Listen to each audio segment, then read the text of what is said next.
daw sa kanyang posisyon bilang Vice Presidente ng bansa.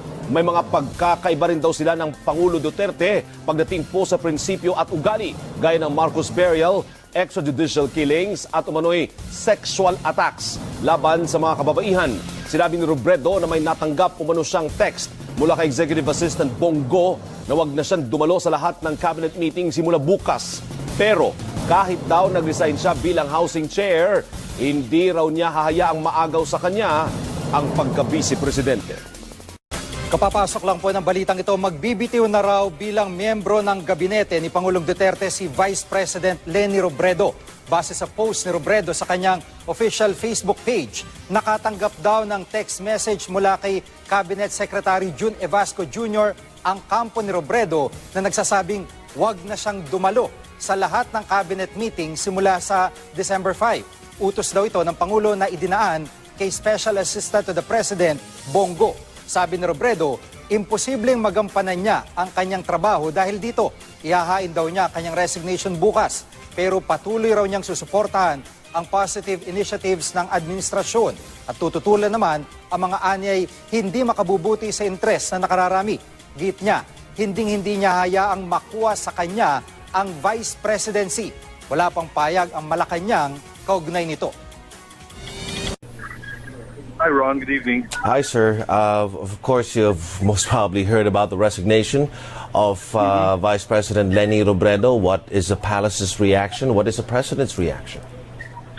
I heard about the resignation through the Twitter message of the Vice President's spokesperson, and immediately I called Special Assistant to the President Bongo and confirmed and verified if indeed he sent a message to the Executive Secretary and the Cabinet Secretary, June Evasco, to relay the message to the Vice President to assist in attending the Cabinet meeting tomorrow, to which the Special Assistant to the President confirmed.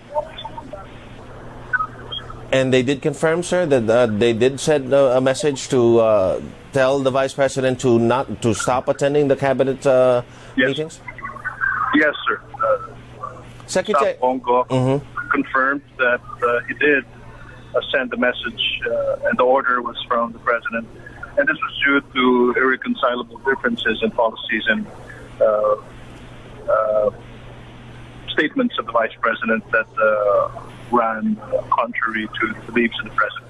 Well, yes, there have been a number, the last being, if I'm not mistaken, about the burial of the late dictator Ferdinand Marcos. But she was saying also that she was hoping that they would still continue to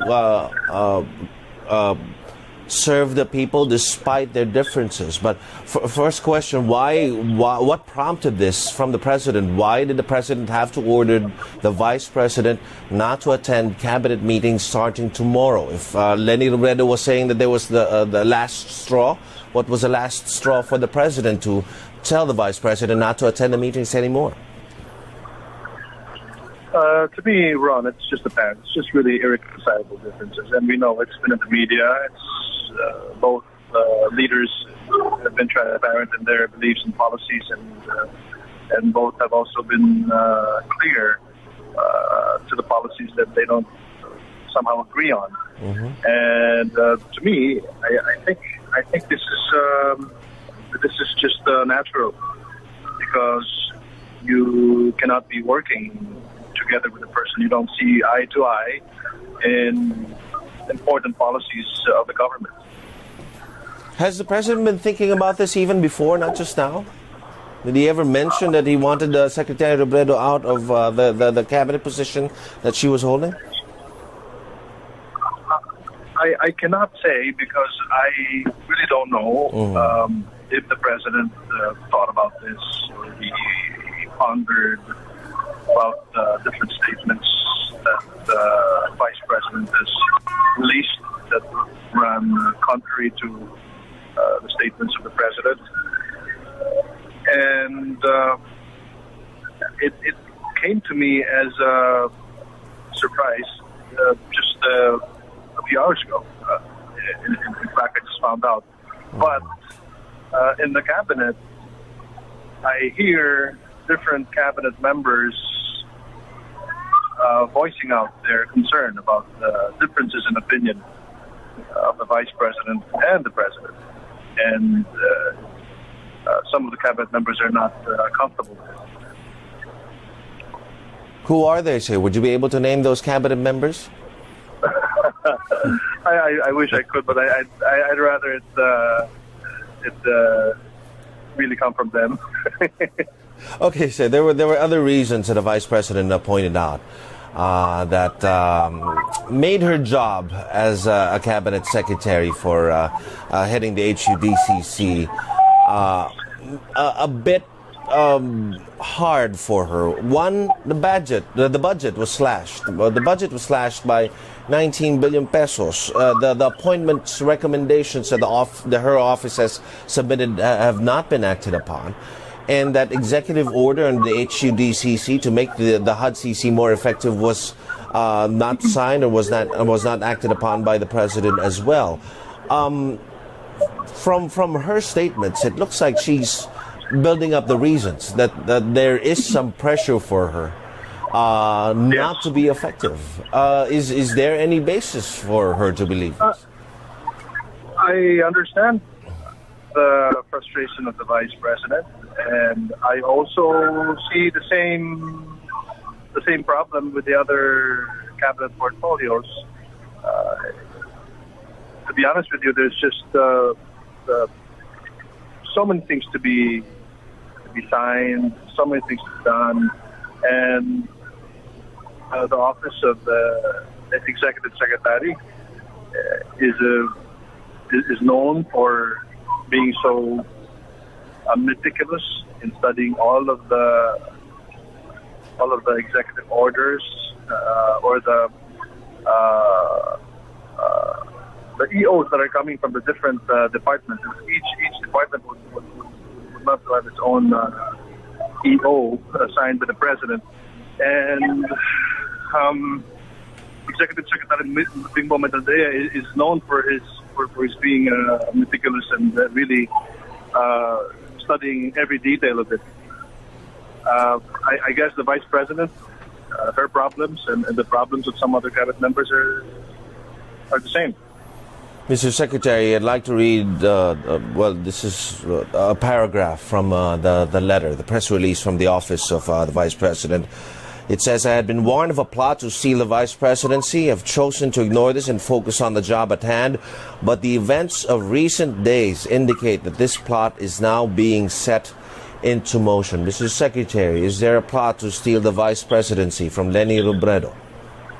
If there is a plot, that plot is not from the camp of President Duterte, I can assure you.